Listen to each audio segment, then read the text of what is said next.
So I'm sure you've seen by now that the ICC have declared that they are seeking an arrest warrant for Netanyahu for war crimes. And here you see prosecutor Karim Khan. Look at him here with his two side buddies. They just look so corrupt and disturbed. I wanted to talk about this because it is... I actually kind of feel it's quite amazing how clear everything's becoming and how open and overt the double standards towards Israel are, and how much they're becoming so clear. And I created this graphic which we posted on JTV, which said, they're seeking an arrest warrant for Netanyahu. As in every generation, the Jews are guilty of the crime of existing. Guilty as charged, guilty as charged. This is the case throughout all of our history, and that's what I kind of felt is so amazing, is that they're not even trying to hide it anymore. The double standards, the hatred towards Israel. And I guess in some ways, perhaps we shouldn't be surprised, because this is something that has existed throughout all of our history. And perhaps we were unwise to think that it would be gone just because we're living in modern times. Germany in the 30s was the height of modern civilization and intellectual development, and we should remember that there is no correlation between intellectual accolades and study with morality. I think it was something like half the Nazis that were sat round the Wannsee conference that agreed the final solution had PhDs. And exactly as Netanyahu said in his response video to the ICC warrant request, we saw him say that this prosecutor will take his place among the great anti-Semites of our times and modern times. And it's no different to the German judges who donned their robes upholding the Nuremberg laws and the laws of persecution and annihilation of the Jewish people. I've been sent a bit of information that is of interest in terms of, the people behind this call for an arrest warrant. First of all, for people that think that this is some kind of panel of experts neutrally looking at this issue, number one, they were hired by a prosecutor, not by a court. So they were clearly hired to make the case for arrests. Number two, they were not chosen for neutrality. There's a reason why pro-Palestinians have been so angry at Amal Clooney, because they knew she should be on their side, but has not yet spoken out for them. And now they realise she was quietly working on this all along. Here is a statement from Clooney in 2014 when she turned down the offer to run a UN report into the brief war in Gaza then. She said, quote, "I'm horrified by the situation in the occupied Gaza Strip, particularly the civilian casualties that have been caused, and strongly believe that there should be an independent investigation and accountability for crimes that have been committed." Note how she'd already decided Israel had committed crimes. Another one on the panel, the token Jew, already declared Israel's actions to be illegal back in November 18th. Let me just get this up for you so you can see it. Okay? He said it was a legal obligation for Israel to make a ceasefire back then. Let me get that up for you, just so you can see it. So this is Danny Friedman, KC. He wrote this in November 18th, the case for a ceasefire, right? So this is when the war had just begun, before many of the points that they are trying to argue had taken place. So he's saying it's illegal for Israel to destroy Hamas or to fight to get back their hostages. This was just at the start of the war, and that's what he considers illegal. And no neutral panel can ever include people who have given their opinion before investigating. That's not neutral. Then we have Helena Kennedy, who also has a long history of criticizing Israel, right? So, such as this. Let me show you here a piece in The Guardian. This is in 2014, right? When a much, much, much smaller conflict took place. So again, where's the neutrality? And Baroness Kennedy is the one who sparred with Lord Wolfson in his now famous speech about how Israel is singled out in the international arena. Quote, like others in the chamber, she said, I was very active in the anti-apartheid movement calling for divestment in South Africa. I was very proud when my city, Glasgow, led the way as a local authority in taking a stand against what was happening.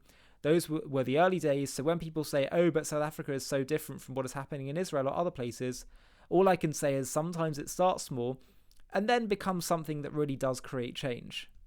So the notion that we're dealing with a set of neutral judges or lawyers is for the birds. Biden responded by saying he was outraged at this arrest warrant request. He said Israel's not committing genocide. But what's really amazing is that things, as I say, are becoming so clear. So clear for those who wish to see it. Because what do we know? We know that Israel faced an attack from Hamas, who don't just want their Palestinian state in parts of Israel, they want the whole of Israel and they want all of the Jews dead. And they went in to Israel, killed 1,500 people, men, women and children, burned, beheaded, mutilated, raped, took them as hostages. So we know who they are. They are not some party with a legitimate grievance. They are hateful, modern-day Nazis. Now, Israel has the right to go in and get rid of Hamas. Everyone, supposedly, even I would expect some of these people at least, or any fair-minded person would say, yeah, you can go after Hamas. Even Mohammed Hijab, who is deeply, deeply anti-Israel, said, yeah, fight Hamas, but the way you're fighting it. Okay, fine. So then the next question is, well, how do we fight this war?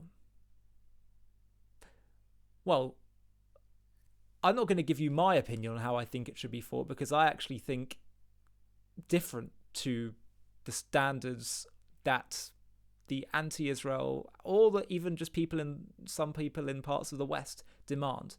But let's just say we go to their standards. And they say you should be as surgical as possible in fighting Hamas, even at the cost of your own soldiers' lives. Fine. For argument's sake, we'll do that. So then we're going to target Hamas. Now, I would say to these people, do you accept any level of civilian casualties are going to happen? If they say, no, you cannot have one single civilian casualty, well then, surely any fair-minded person could say that that's ridiculous. Why? Because no other war, whether urban or not, but particularly ones fought in urban areas, have no civilian casualties. Okay? So you're going to have to accept that there's going to be some civilian casualties. Fine. So presumably any fair-minded person that accepts you're going to go after Hamas is going to have to accept there's going to be some level of civilian casualties. Simply because it's impossible to even determine who is and who isn't a civilian when they're in the line of fire, and also being used by Hamas as human shields when they're booby-trapping homes. So, by the way, this was not the way we approached previous wars, let's say with ISIS, okay? So then you say, fine, all right, so there's going to be some level of civilian casualties, but it's got to be limited. So you say, okay, fine, it's going to be limited. Well, what would be a fair limitation? What ratio would be acceptable to you? Presumably, the only fair way to look at it is to compare to other conflicts, certainly that the West have carried out. So you do that. So you compare to other conflicts, and what do you find? You find that in even recent conflicts, even such as the ones we fought in against ISIS, you had civilian to terrorist death ratios of around 9-1, 9 civilians for every 1 terrorist killed. So what's Israel achieved? Israel has achieved, it seems, an almost 1-1 ratio. This is more surgical than any known modern urban warfare. More precise. These are not my words, these are the words of Lord Andrew Roberts, one of the greatest military historians of our time, who said this in the House of Lords a few months ago. And by the way, let's not forget that the UN recently revised their figures down almost by half the death toll rate. So you're telling me that Israel can go after, if Israel can go after Hamas, if you accept that it's impossible not to have some level of civilian casualties, and on top of that, Israel have now had the best ratio ever, but you're still going to say this is a war crime? You're still going to call that genocide? What are you saying? What you're saying is Israel does not have the right to live. Guilty of existing. That's the only conclusion that one can come to. And what I was saying earlier is that it's so amazing that everything's becoming so clear now. They're not even hiding it. They're not even trying to find justification that's fair, that's objective. But there's a lesson that we should be taking from this as Jews, as people that are supportive of Israel, supportive of the Jewish project. There's a really important lesson that we have to take here, because it's one thing for us to complain and to point fingers and to try and do what we can to fight back and to put pressure on our enemies, and we should be doing all of that. We should. But I think until we appreciate one key paradigm and start moving towards it, things are never going to really turn around. What we're seeing here is we're seeing an institution, an international institution set up by the nations of the world, acting as judge and jury over Israel, trying to be the moral judge. The truth is that the Jewish people have been charged with the mission of being the teachers of morality, of God's morality, to the entire world.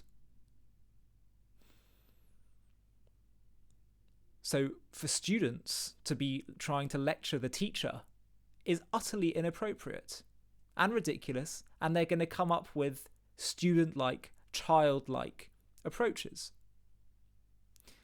And that's fine, and once we understand that, that's a key part of the equation. But the second part of the equation is that the Jewish people need to do even more to step up into our role of being the morality teacher in the classroom. Not trying to appease the student, not trying to just fit in and be like the students. Because the student that sees a teacher that's just trying to be liked, that just wants to fit in, that just wants to be one of them, they're going to take advantage of the classroom. They're going to take advantage of the teacher. It's going to be a free-for-all. The teacher will be frustrated. The student will be frustrated. We will never be treated just like everyone else. And if you can't see that now, will we ever see it? It's become so crystal clear. And so I think we have to do more than just say, this is wrong. You don't know what you're talking about. You haven't got a clue about morality. More than that, we need to step up and actually say, we are here to teach you about morality, God's morality. That was our job. Yes, we are God's chosen people, chosen for